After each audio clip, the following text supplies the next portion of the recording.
जय बोलो देवादिदेव 1008 श्री भगवान महावीर स्वामी की जय जय जय। अहिंसा परमो धर्म की जय जय जय। परम पूज आचार्य गुरुवर श्री विद्यासागर जी महाराज की जय जय जय जय। बोलिए गुणायतन प्रणेता शंका समाधान व भावना योग प्रवर्तक प्रखर वक्ता मुनिवर श्री प्रमाण सागर जी महाराज की जय जय जय। मुनिवर श्री अरहै सागर जी महाराज की जय जय जय।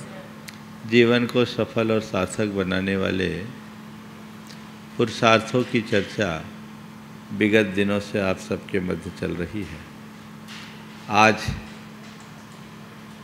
चतुर्थ क्रम में मोक्ष पुरुषार्थ की बात है। मोक्ष हम सबका साध्य है और उसके लिए किया गया पुरुषार्थ ही मोक्ष पुरुषार्थ है।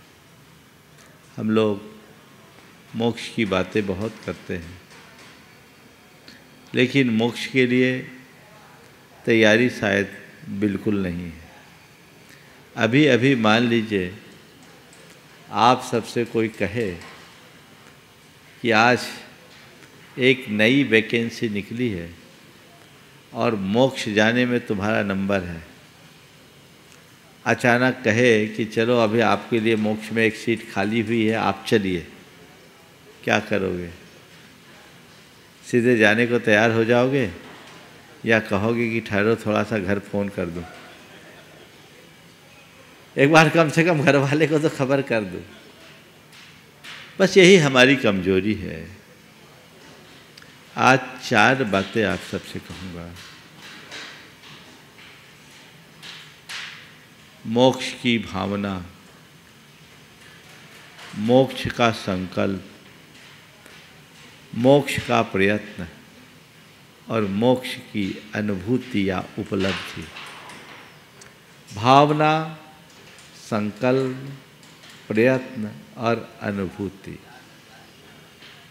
सबसे पहली आवश्यकता भावना की है। अपने अंतर मन को टटोल कर देखो, तुम्हारे हृदय में मोक्ष की भावना है भी या नहीं?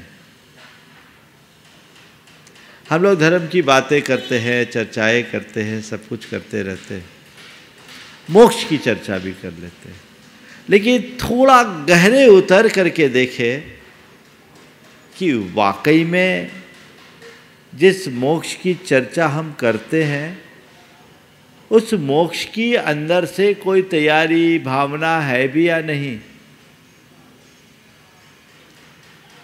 हम लोग धर्म ध्यान की बात करेंगे, मोक्ष मार्ग की बात करेंगे, पर मोक्ष शायद नहीं। अगर अपने मन को टटोल करके देखोगे तो ऐसा ही प्रतीत होगा मानो जैसा चल रहा है सब चलता रहे, आखिर में अपना कल्याण कर लें। इससे काम नहीं चलेगा। मोक्ष का पुरुषार्थ परम निर्वृत्ति की प्रेरणा है और ये तभी होगा जब तुम्हारे हृदय में मोक्ष की प्रबल भावना है। इसीलिए गृहस्थों को 3 पुरुषार्थ की बात की। बोले चौथे की बात करोगे तो घर छूटेगा। घर में रहकर 3 कर सकते हो, चौथा घर छूटने के बाद ही संभव है। और तुम लोग 3 में ही राजी हो। बोले महाराज आपसे पावरफुल हम हैं, आपके पास 1 है, हमारे पास 3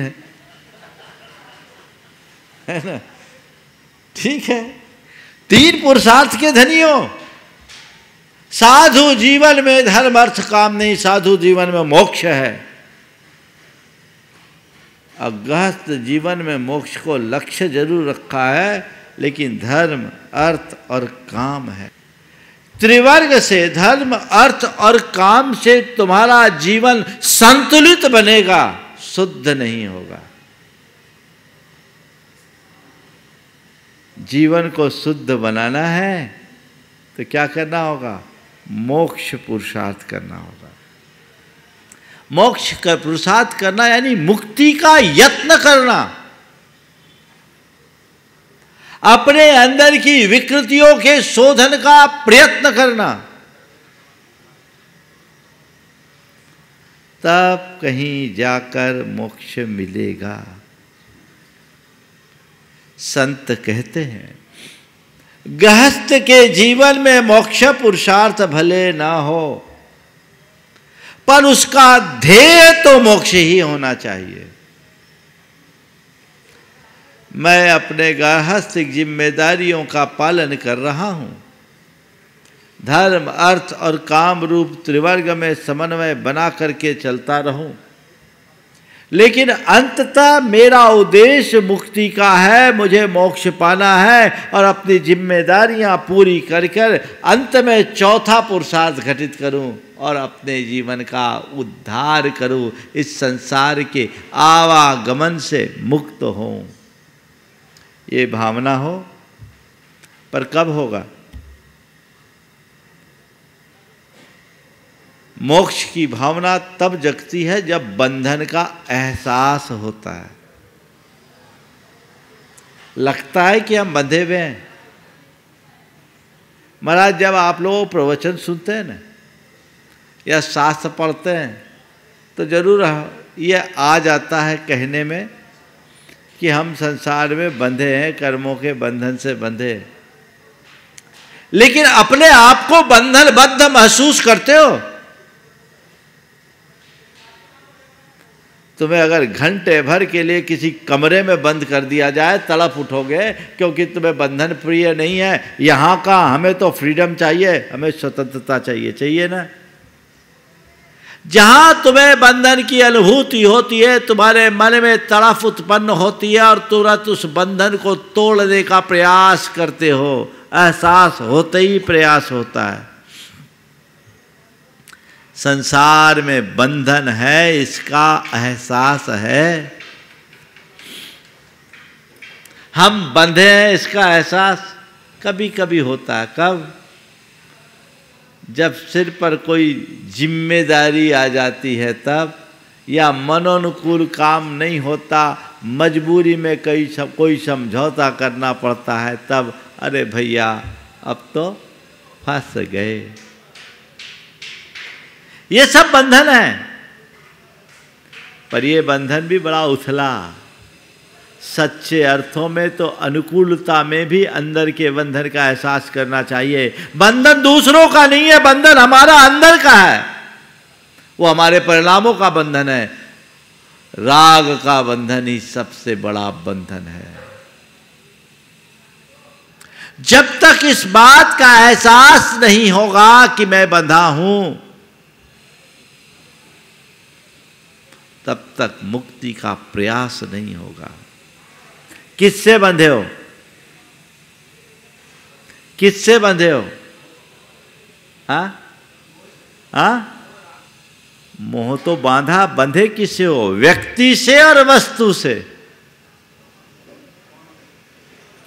व्यक्तियों से बंधे हो, वस्तु से बंधे हो, परिस्थिति से बंधे हो, संयोगों से बंधे हो। बंधे हो, ये तो बंध गए। बांधने वाला कौन है? मैं उससे बंधा हूं, मैं उससे बंधा हूं, मैं उससे बंधा हूं।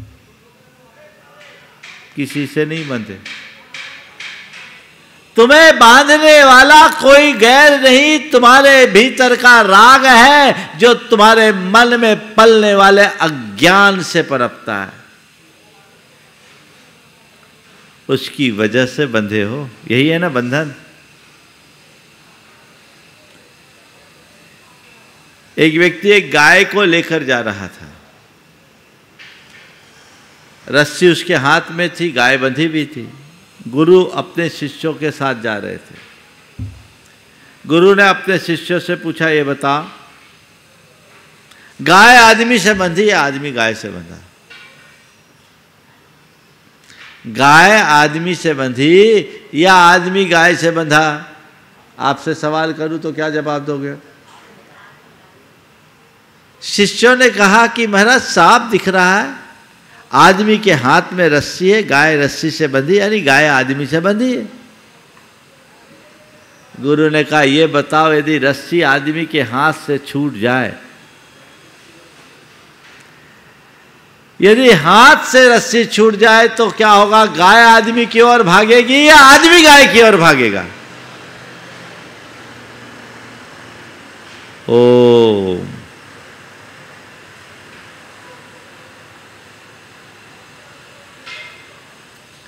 क्या बोला?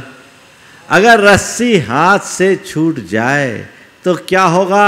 गाय आदमी की ओर भागेगी या आदमी गाय की ओर भागेगी? उसने कहा जाहिर है आदमी गाय की ओर भागेगा। कहा जाहिर आदमी गाय की ओर भागेगा। तो अब बताओ कौन किससे बंधा, गाय या आदमी? वस्तुएं हमसे नहीं बंधी, व्यक्ति हमसे नहीं बंधे, हम उनसे बंधे हैं। और वो बंधन है हमारे भीतर के राग का, वो बंधन है हमारे मोह का। और जिस व्यक्ति को राग और मोह के बंधन का एहसास होता है वही मुक्ति का प्रयास कर पाता है। और ये बंधन एक दिन का नहीं है।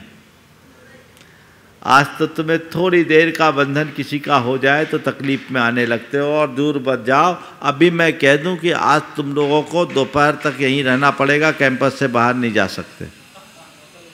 अरे महाराज क्या बर्फ फंसा रहे हो आप, हमें तो यहाँ जाना, हमें तो वहाँ जाना है। तकलीफ होगी। 2-4 घंटे का बंधन भी तुम्हें बंधन लगता है, पसंद नहीं करते। मैं पूछता हूं, जन्मों का ये जो बंधन तुम्हारे साथ बंधा है, इसका एहसास है? मनुष्य के जीवन की सबसे बड़ी विडंबना यही है कि उसे बाहर का बंधन दिखता है, भीतरी बंधन का कोई एहसास ही नहीं। संत कहते हैं जैसे बाहर का बंधन है वैसे ही भीतर का बंधन भी है। बाहर का बंधन कोई और बांधता है, उसे कोई और काट सकता है। भीतर का बंधन बांधने वाले तुम खुद हो और उसे काटने का प्रयास भी तुम्हें ही करना होगा। वो किसी दूसरे के माध्यम से छिन्न नहीं हो सकते। बंधन का एहसास जितना प्रबल होगा, मुक्ति का प्रयास तभी जगेगा और तभी तुम्हारे मन में मोक्ष की भावना होगी। हाँ? मन में आता है, हे भगवान अब आवागमन छूटे। शिखर जी में भगवान की वंदना करने के लिए ऊपर टोकों पर जाते हो, वहाँ जा कर के भी तुम संसार की ही कामना करते हो। हाँ? संसार की ही कामना करते हो। कोई धन की चाह करता, कोई संतान की चाह करता, कोई विवाह की चाह करता, कोई संपत्ति की चाह करता है। कुछ न कुछ भावनाएं सब भाते हैं। ज्यादातर लोगों को देख लो आप, कितने लोग हैं जो वंदना करते समय ये बहुत सोचते हैं बाबू जल्दी सिद्ध क्षेत्र में तो आ गया, सिद्ध लोक में आने का सौभाग्य मुझे मिले। अपने पास बुला लो, आपकी तरह आवागमन के चक्र से मुक्त होकर मैं शुद्ध बुद्ध निरंजन हो सकूं, ऐसा भाव गहराता है। हम लोग कहते जरूर बंदे तद्गुण लब्धे, लेकिन भगवान अभी आपके गुण नहीं चाहिए। अभी तो आप ऐसी कृपा कर दो कि मेरे जितने गुण हैं ना वो पल्लवित हो जाए और मैं दुनिया में सबसे गुणी आदमियों के नाम से जाना जाऊं। जब तक ऐसा दृष्टिकोण होगा तब तक जीवन सार्थक नहीं हो सकता। मोक्ष की भावना। एक सेठ था, भगवान के सामने रोज जाकर प्रार्थना करता था, हे भगवान मुझे मोक्ष दे दो, हे भगवान मुझे मोक्ष दे दो, हे भगवान मुझे मोक्ष दे दो। ठीक, उसकी प्रार्थना सुनकर कहते एक दिन भगवान प्रकट हो गए। भगवान प्रकट हो गए, बोले तू मोक्ष चाहता है, चल तेरे आज मोक्ष का नंबर है। अच्छा मेरे मोक्ष का नंबर है? बोले हाँ। मुझे क्या करना होगा? बोले कुछ नहीं करना होगा, तेरी 7 फैक्ट्रियां हैं और 7 बेटे हैं। 7 फैक्ट्रियां हैं, 7 बेटे हैं, पर डे एक फैक्ट्री बंद होगी और एक बेटा मरेगा। 7 दिन में 7 फैक्ट्री और 7 बेटे चले जाएंगे, 8वें दिन आकर मैं तुझे मोक्ष ले जाऊंगा। उसने कहा भगवान ये मोक्ष तो बहुत महंगा, कोई और क्वालिटी का हो तो बता, हमें ऐसा मोक्ष नहीं चाहिए। ये अंतरंग स्थिति है। नहीं, मोक्ष की यथार्थ भावना जगाओ। बंधन का एहसास नहीं, ये बंधन है, ये मेरे मन का द्वंद्व है, ये मेरे जीवन के आनंद में खलल डालने वाला है, मैं जीवन के सच्चे सुख से वंचित हूं, मुझे ये नहीं चाहिए। अंदर से एक भूख जैसी होनी चाहिए, तब ना मोक्ष मिलेगा। कभी हुक होती है? एक शिष्य गुरु चरणों में था और कहा गुरुदेव आपने कहा था मैं तुझे परमात्मा का साक्षात्कार कराऊंगा।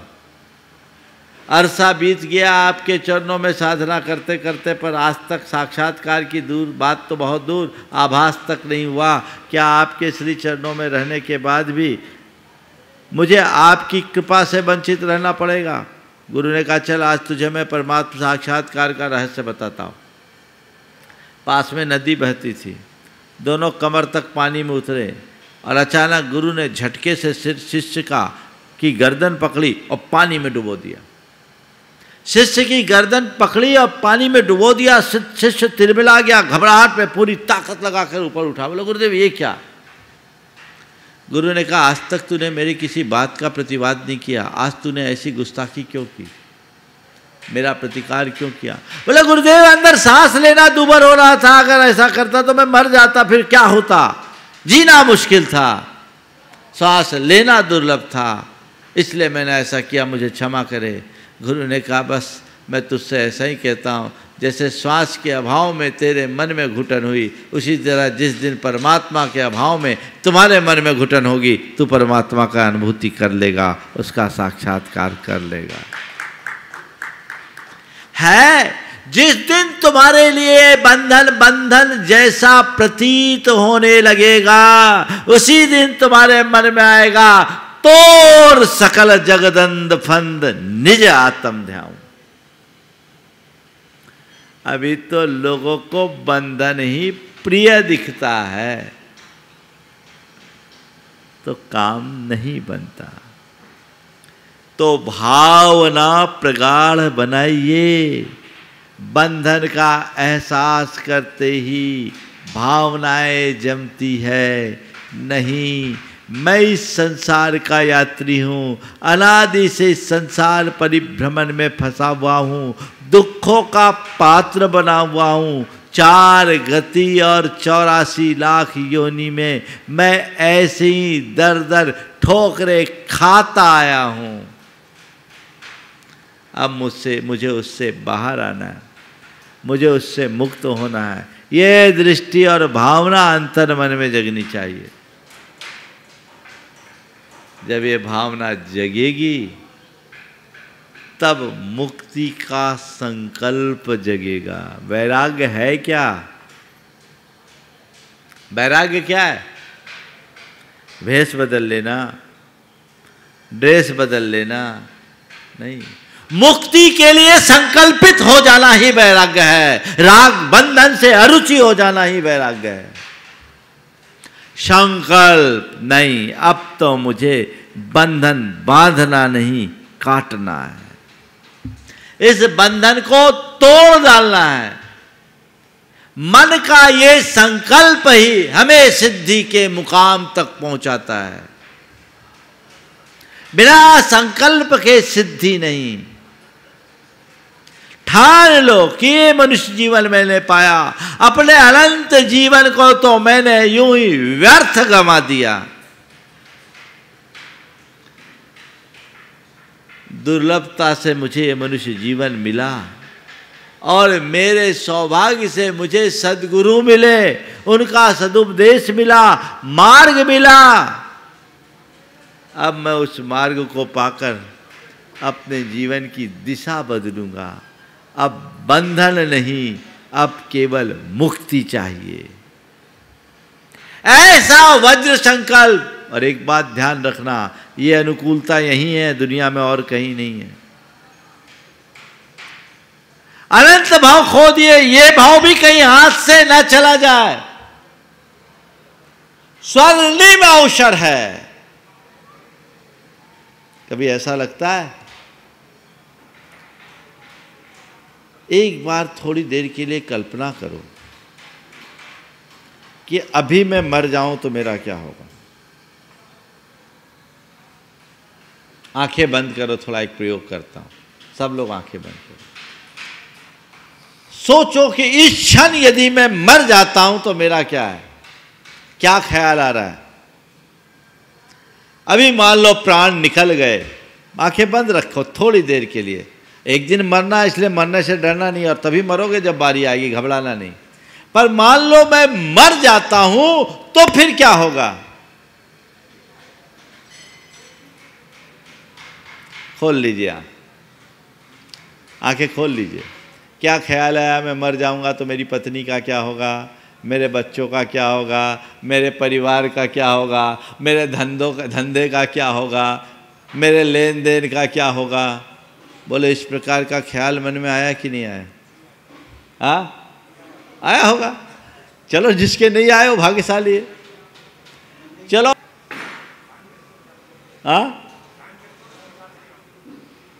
अरे मर चुके, अब क्या ध्यान करोगे?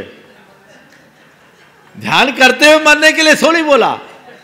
अरे मैं मर गया, अब क्या?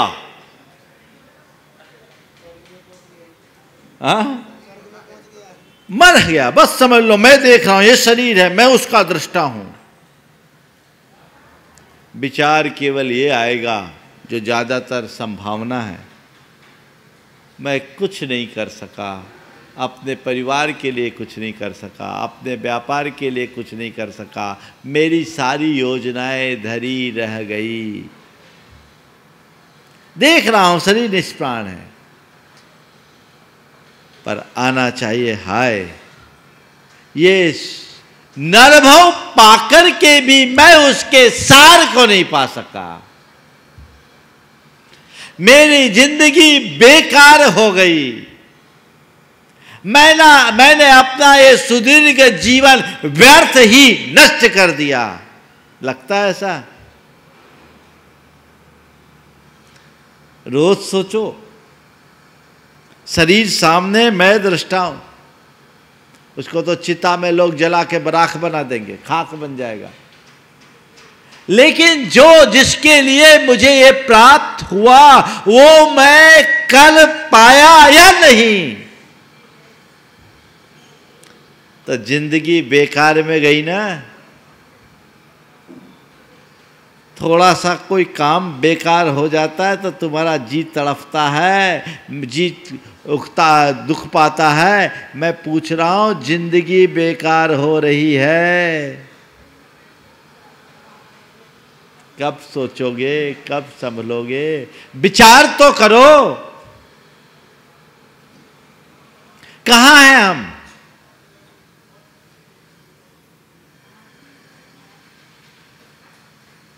इस जीवन के सार को पाना है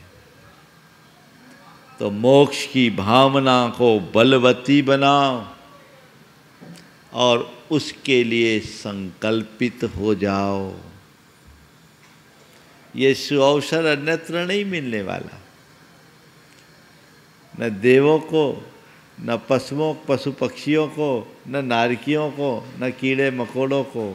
ये समझ केवल मनुष्य को है, ये सुविधा केवल मनुष्य के पास है। और तुम उन मनुष्यों में हो जिन्हें मोक्ष की समझ है, बंधन की समझ है। उसे काटो, संकल्पित होने की चेष्टा करो। क्या है, आप लोग गीत गाते हो, यूं ही आता रहा, यूं ही जाता रहा, लाख चक्कर 84 के खाता रहा, यूं ही आवागमन के उलट फेर में व्यर्थ हीरा जन्म यूं गंवाता रहा, है ना। क्या है, कितना गहरा संबोधन है,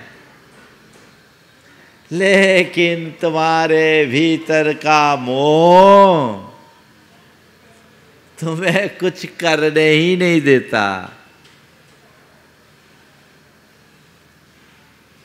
अनंत जन्म व्यर्थ हो गए, ये भी चला जाए, चले जाए, क्या फर्क पड़ता, फिर देख लेंगे। यही अज्ञानता है, यही मोह है जो तुम्हें रुलाता है। इसको जीतना है तो मोक्ष की भावना भाव, क्षण क्षण प्रति क्षण मोक्ष की भावना। मोक्ष की भावना के साथ, जब मोक्ष की भावना हो तब उसका संकल्प होगा, और फिर जब मोक्ष के लिए संकल्पित हो जाओगे तब कहीं मोक्ष का प्रयास या पुरुषार्थ होगा, बाकी तो बातें हैं। आचार्य कुंद ने क्या कहा, परिवज्जदु सामन्नम जदि इच्छति दुख परिमोक्षम। अगर तुम दुखों से मुक्ति चाहते हो, सामान्य को अंगीकार करो। अगर मैं मोक्ष की भावना भालिया, मुक्ति के लिए संकल्पित हो गया, तो अब मुझे मोक्ष के पुरुषार्थ में उद्यत होना चाहिए। अब नहीं फंसना, बहुत जी लिया, अब तो पार उतरना है। आप जितने गृहस्थी लोग हो ना, आप लोगों की एक भ्रमपूर्ण धारणा है कि हम गृहस्थी में फंस गए तो गए काम से। गलत, तुम काम से नहीं गए। सही अर्थों में देखा जाए तो अभी तुम्हारा काम के लायक समय आया है। हमारे 24 में से 19 तीर्थंकर पहले गृहस्थ हुए, उनने परिवार बढ़ाया, संसार बढ़ाया, लेकिन मोक्ष की भावना जिस दिन बलवती हुई, संकल्पित हुए, एक पल में राजपाट वैभव सब छोड़ दिया। हाथी कोड़ घोड़े कोड़ 18 छोड़े 84 लख हाथी, है ना। परिगा पोट उधार के लीनो चारित पंथ, निज स्वभाव में थिर भये वज्र नाभि निर्ग्रंथ। एक पल है ना ये मोड़, कब होगा? जब तुम अंदर से चाहोगे तब होगा। खूब प्रयास करो और परिणाम के समय गोल हो जाओ तो क्या मतलब? हाँ, मेहनत की पुरस्कार सामने आया, उसी समय हम गोल। मोक्ष पुरुषार्थ इस जीवन का पुरस्कार है जो नहीं छूटना चाहिए। लक्ष्य बनाओ, समाधि की साधना के साथ मैं इस दुनिया से जाऊंगा, वो भी एक मोक्ष पुरुषार्थ का अंग है। संन्यास से निर्वृत्ति जुड़ता है, निर्वृत्ति जुड़ेगी तो कल्याण होगा। तो मोक्ष पुरुषार्थ में उद्यत हो। हमारे यहाँ तो कहा गया महाव्रती बन करके इस दुनिया से जाओ। आवृत्ति तो बहुत दूर की बात, पर मैं आपसे कहता हूँ महाव्रती न बन पाओ तो कम से कम अनुव्रती बनने का लक्ष्य रखो। आत्मा के बोध के साथ, सम्यक दर्शन के साथ यदि मोक्ष मार्ग में आगे बढ़ते हो तो तुम्हारा जीवन धन्य हो जाएगा। फिर ज्यादा कुछ कहने और करने की बात नहीं रहेगी। ये पुरुषार्थ अंतरंग से जगना चाहिए। तो भावना, संकल्प, फिर है पुरुषार्थ, है ना। तो क्या करूं? मान लूं भावना तो जगी हुई है ना। हाँ महाराज, आपको सुनने के बाद तो भावना बन ही जाती है। अब कब तक बनती है? महाराज जी जितनी देर आपके पास रहते उतनी देर तो रहती, आगे का कह नहीं सकते। नहीं, जड़ भावना है, ये बलवती होनी चाहिए, तब अंदर का संकल्प जागेगा। और जब संकल्प जागेगा तभी तुम्हारा प्रयत्न या पुरुषार्थ घटित होगा।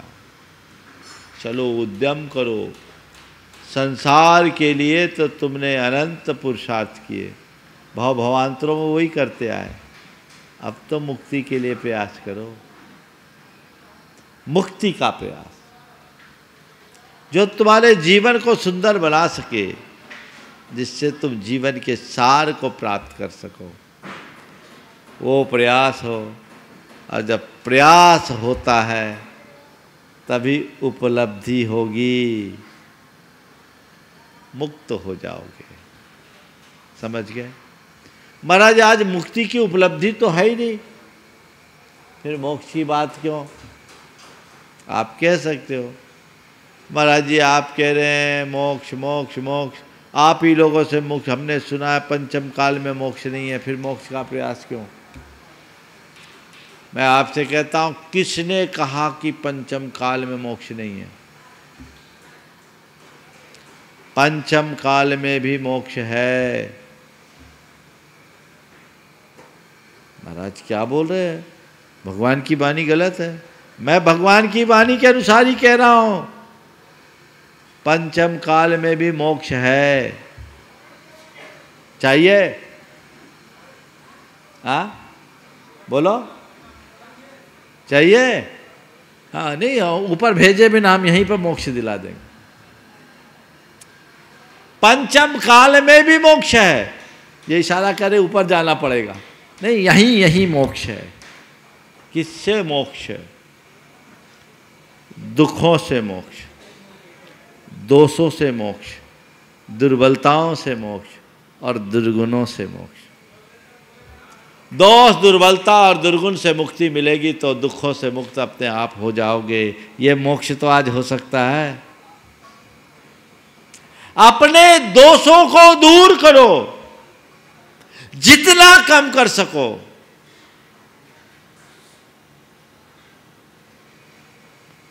हमारे अंदर के जितने भी विकार है, राग देश मोह के, काम क्रोध लोभ के, वो सब दोष हैं, उन्हें दूर करो, ज्ञान के बल पर दूर करो। हमारे अंदर की जितनी भी नकारात्मकता हैं, वो दुर्बलताएं हैं, उन्हें नियंत्रित करो जो हमें दुखी बनाते हैं। और तुम्हारी जितनी भी दुष्प्रवृत्तियां हैं वह दुर्गुण है, इन्हें दूर करो। तुम्हारे दुख की जड़ यही है, कोई दूसरा तुम्हें दुखी करता है ये गलत बात है। तुम्हारे दोष, तुम्हारी दुर्बलता और तुम्हारे दुर्गुणों के कारण ही तुम दुखी होते हो। इनसे मुक्ति मिल सकती कि नहीं? बोलो। हाँ तो मोक्ष है ना, उसके लिए पुरुषार्थ करो, जिससे मेरे दोषों का शमन हो, जिससे मेरी दुर्बलताएं दूर हो, जिससे मेरे दुर्गुण नष्ट हो। उसके लिए जब हम प्रयत्न करेंगे तो जीवन का रूप निखर उठेगा। समझ गए? तो वो मोक्ष आज भी है ना? फिर कहते हो मोक्ष नहीं है महाराज, आपने तो आज मोक्ष की अलग व्याख्या कर दी। बोले हाँ ठीक है, चलो पारंपरिक व्याख्या भी कह देता हूँ। मोक्ष नहीं है। हमसे एक बार एक व्यक्ति ने कहा कि महाराज जी आप मुनि क्यों बने? पंचम काल में तो मोक्ष है ही नहीं, तो आप मुनि क्यों बने? मैंने कहा मैं मोक्ष के लिए मुनि बना ही नहीं। सामने वाले को बड़ा आश्चर्य। बोले महाराज आपको मोक्ष नहीं चाहिए? बोले नहीं, मुझे मोक्ष नहीं चाहिए, मैं मोक्ष के लिए मुनि नहीं बना, मैं मोक्ष पाने के लिए। तो महाराज मुनि आप किस लिए बने? मैंने कहा मैं मोक्ष मार्ग पाने के लिए मुनि बना हूं। किसके लिए मुनि बना हूं? मोक्ष मार्ग। मोक्ष भले नहीं है, मोक्ष मार्ग तो है। और मेरा पक्का श्रद्धा नहीं, ये मार्ग सीधे जाता है, कहीं मोड़ ही नहीं है, इसमें भटकाव भी नहीं है। जिसने एक बार मोक्ष मार्ग को ठीक रीति से पकड़ लिया उसे मोक्ष तक पहुंचना ही है। दो तरह के रास्ते, एक तुम्हारा हाईवे है ना, उसमें बहुत सारे टर्न होते हैं, कहीं भी गाड़ी भटक सकती है, लेकिन जो रेलवे का ट्रैक है ना वो सीधा जाता है। रेल के ट्रैक में रेल डिले हो सकती है, लेट हो सकती है, अटक सकती है, भटकेगी नहीं। मैंने तो इस रेलवे के ट्रैक को पकड़ लिया है, सीधे मोक्षपुरी तक जाएगी, वहीं जाकर रुकेगी। गति धीमी हो चलेगा, गति तेज हो चलेगा, लेकिन पहुंचेगी गाड़ी अपने अंतिम गंतव्य तक। तुम लोग सब हाईवे में घूमते सो भटकते जाते हो। ये संसार का मार्ग है जिसमें अटकाव है, भटकाव है, और विडंबना ये कि तुम्हारा उसी से जुड़ाव है और लगाव है। डाइवर्ट हो जाइए, मोक्ष मार्ग पर चलने का संकल्प जगाइए। यही मोक्ष पुरुषार्थ का लाभ है। सने सने चलोगे, मंजिल पर पहुंचोगे।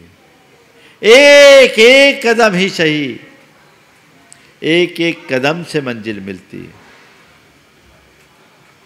हम बहुत तेज गति से न चल पाए,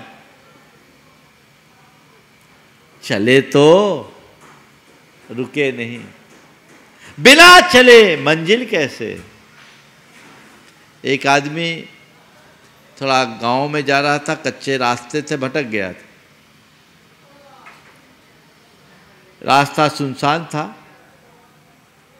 एक बूढ़ा आदमी खेत में काम कर रहा था, उसने उनसे आवाज़ लगा करके पूछा, दादा हमें अमुक गांव जाना है, कितनी देर में पहुंच जाऊंगा। उसने कोई जवाब नहीं दिया।